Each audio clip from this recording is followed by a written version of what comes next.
गर्मियां आते ही हाइब्रिड गाड़ियों की फ्यूल कंजम्पशन बढ़ जाती है। ऐसी क्या एहतियाती तदाबीर इख्तियार की जाएं कि गाड़ी की एवरेज खराब ना हो। सबसे बड़ा इशू ये है कि गर्मी बहुत ज़्यादा है, गाड़ियों का डीसी इन्वर्टर गर्म होता है और गाड़ी एवरेज छोड़ देती है। जब तक डीसी इन्वर्टर अपने टेम्परेचर पर नहीं आएगा वो बैटरी पर कन्वर्ट नहीं करेगा। मेरे साथ एक्सपर्ट एहतशाम साहब हैं जो कि तमाम हाइब्रिड गाड़ियों के सिस्टम्स को, फीचर्स को समझते हैं, उनकी अल्ट्रेशन करते हैं और उनके अंदर जितने भी मसाइल हैं उनका हल वो बताएंगे और हम लोग क्या प्रिकॉशंस ले सकते हैं अपने ख़र्चे को बचाने के लिए और पेट्रोल की बचत को ज़्यादा बढ़ाने के लिए। सबसे पहले तो आप मुझे ये बताइए कि गर्मियों का सीज़न आ गया है और आते साथ जितनी भी हाइब्रिड गाड़ियाँ हैं, जो एक्वा है, प्रियस है, होंडा वीज़ल है, वो गाड़ी हाइब्रिड पे कन्वर्ट नहीं होती है, वो गाड़ी मुसलसल इंजन पे रहती है। तो क्या फ़ायदा उसका और क्या मसाइल है ये? सबसे बड़ा जो नुकसान है ना वो गर्मी का है, क्योंकि गाड़ी का डीसी इन्वर्टर गर्म होता है और गाड़ी जो है ना हाइब्रिड से इंजन पे रहती है हर वक्त, हाइब्रिड बैटरी पे कन्वर्ट नहीं होती। क्योंकि अच्छा, ये फॉल्ट है या कोई इशू? फॉल्ट है क्योंकि हमारे पाकिस्तान का मौसम ही कुछ ऐसा है, ठीक है, क्योंकि गर्म मौसम बहुत ज़्यादा और डीसी इन्वर्टर बहुत ज़्यादा गर्म हो जाता है और गाड़ी जो है ना फिर बैटरी पे कन्वर्ट नहीं होती। अच्छा, गाड़ी के अंदर जो है वो बैटरी को ठंडा करने के लिए एक फ़ैन लगा होता है, तो क्या वो फ़ैन भी उसको इतना टेम्परेचर को इतना कम नहीं कर पाता कि गाड़ी जो है वो स्टार्ट हो जाए? जो फ़ैन है ना वो बैटरी, हाइब्रिड बैटरी को असल में ठंडा करने के लिए है, लेकिन डीसी इन्वर्टर के लिए कोई फ़ैन नहीं है। डीसी इन्वर्टर में ये है कि इसका इन्वर्टर पंप लगा है और कूलेंट है, बस यही है। लेकिन मौसम बहुत ज़्यादा गर्म है इस दिन, तो कोई गाड़ी भी जो है ना, गाड़ियों की एक तो एवरेज भी बहुत कम आ रही है और इसके अलावा गाड़ियाँ बैटरी पे कन्वर्ट भी नहीं होती। श्याम भाई, देखने में आता है कि गाड़ी की बैटरी जो है वो हाइब्रिड गाड़ी में जब हम मीटर के ऊपर देखते हैं तो हमारी गाड़ी का सेल जो है वो फुल चार्ज होता है, लेकिन वो गाड़ी जो है वो फिर भी आप चाहे स्लो चलाएं, चाहे उसको 60 से नीचे भी चलाएं, तो वो गाड़ी कन्वर्ट ही नहीं हो रही होती। तो इसका मतलब आप ये बता रहे हैं कि गाड़ी में डीसी इन्वर्टर जो है उसका टेम्परेचर बढ़ चुका होता है, तो वो उसके लिए क्या बचाव का क्या तरीकाकार है? उसके लिए बचाव ये है कि डीसी इन्वर्टर जो जैसे कि प्रियस है ना, उसके अंदर एक रेडिएटर आता है डीसी इन्वर्टर का अपना, वो रेडिएटर आप क्लीन करवाएं, इसमें कूलेंट जो है अच्छी कंपनी का कूलेंट डालें, जैसे लिक्विमोली है, एडन ऑयल है, अच्छी कंपनी का टोयोटा का है, अच्छी कंपनी का कूलेंट डालें, यही बचा सकता, नहीं तो गाड़ी वैसे कन्वर्ट नहीं होगी। ये हाइब्रिड इन्वर्टर है? जी, ये डीसी इन्वर्टर है, डीसी टू डीसी कन्वर्टर होता है जो इंजन से बैटरी पे और बैटरी से इंजन पे कन्वर्ट करता है। बिल्कुल ठीक है। जी, तो ये इसका कूलेंट है? ये इसका कूलेंट है। बिल्कुल ठीक है। अच्छा, कूलेंट जो है वो कितने देर बाद चेंज करना है? इसका कूलेंट जो है तकरीबन आप जो है ना लाख किलोमीटर के बाद चेंज कर सकते हैं, क्योंकि ये इंजन की तरह नहीं होता, ये कूलेंट सिर्फ इसके अंदर सर्कुलेट करता रहता है, ये यानी कि इसका कोई इतना नुकसान नहीं है। जो इंजन का कूलेंट होता है वो आपने चेंज करना होता है 40,000 के बाद, हर 40,000 के बाद उसकी कैपेसिटी ख़त्म हो जाती है, फ्रीक्वेंसी ख़त्म हो जाती है, वो आपने चेंज करना ही करना है। अच्छा, ये बताइए बैटरी क्यों ख़राब होती है और ये किस मटेरियल की बनी होती है?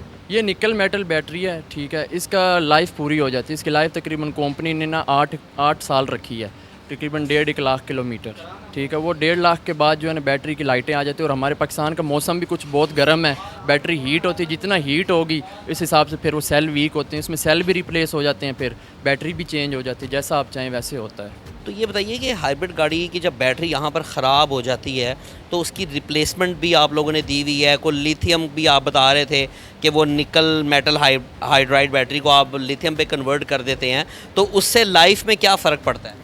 जो निकल मेटल बैटरी है ना उसकी लाइफ जो वारंटी हम लोग देते हैं ना वो तकरीबन 18 माह देते हैं, 18 माह वो तकरीबन 3-3.5 साल चलती है।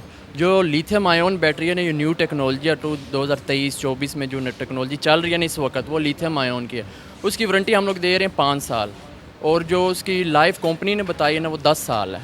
तो क्या ये किसी भी निकल हाइड्राइड बैटरी जो है, निकल मेटल हाइड्राइड, किसी भी बैटरी को हम लिथियम में कन्वर्ट कर सकते हैं? जी, हर बैटरी जो है ना वो लिथियम में, आप जैसे एक्वा है, CD200 है, प्रियस 1.5, 1.8, हर गाड़ी लेक्सिस 450, RX 450, सब गाड़ियों की लिथियम आयन बैटरी मिल जाती है। बैटरी तो ख़राब होती है, ABS भी ख़राब होता है, उसका क्या मसला है?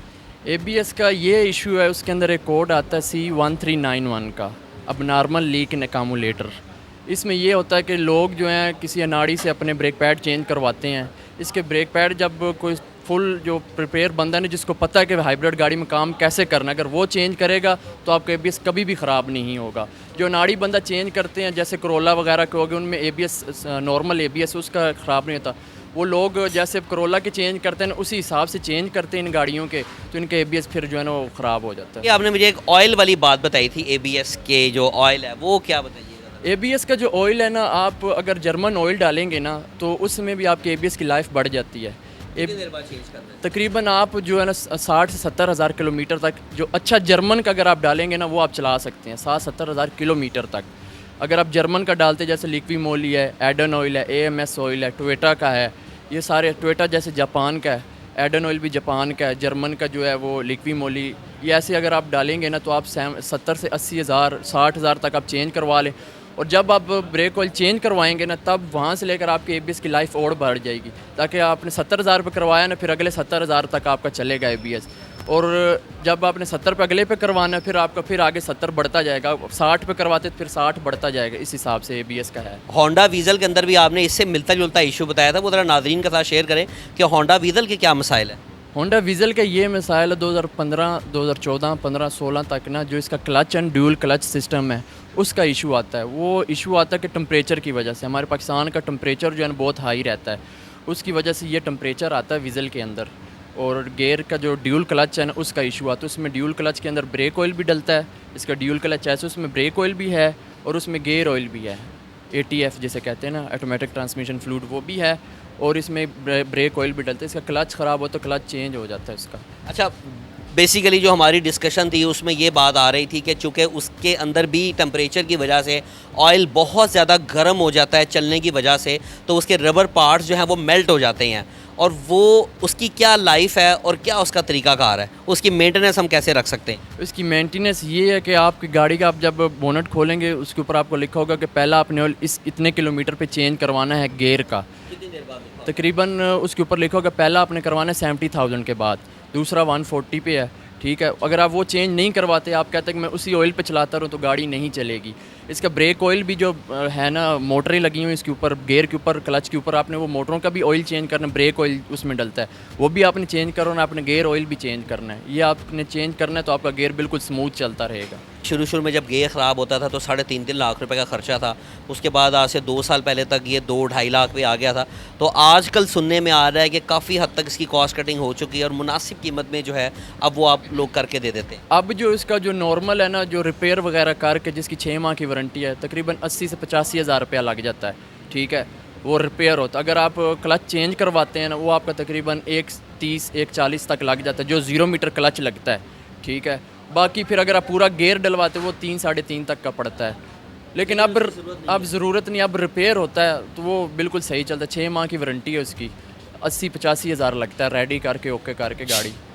यानी कि उसके बेसिकली जो उसके अंदर पिस्टन होता है, जो उसके रबर पार्ट्स होते हैं, वो तमाम जो है वो नए डाल दिए जाते हैं और दोबारा से उसके अंदर अच्छी क्वालिटी का जो है वो गेयर ऑयल यूज़ कर दिया जाता है। तो इसके अलावा आप मुझे बताइए कि हाइब्रिड गाड़ियों के और ऐसे क्या इश्यूज़ आ रहे हैं जो कि आजकल के दिनों में आप काफ़ी गाड़ियों में देख रहे हैं?